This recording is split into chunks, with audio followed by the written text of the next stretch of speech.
Good day to all employers. My name is Monet Gonzalez Tolias. I'm a single. I have a one child, 16 years old. My first experience in Singapore, 2011 to 2013. Family members, two adults and two kids.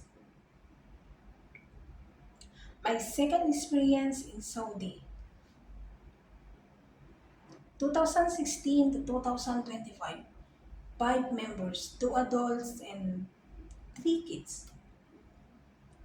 I doing my duties, cooking, cleaning, washing, and taking care. I'm hardworking. I will do my best to all my duties and responsibilities. Thank you.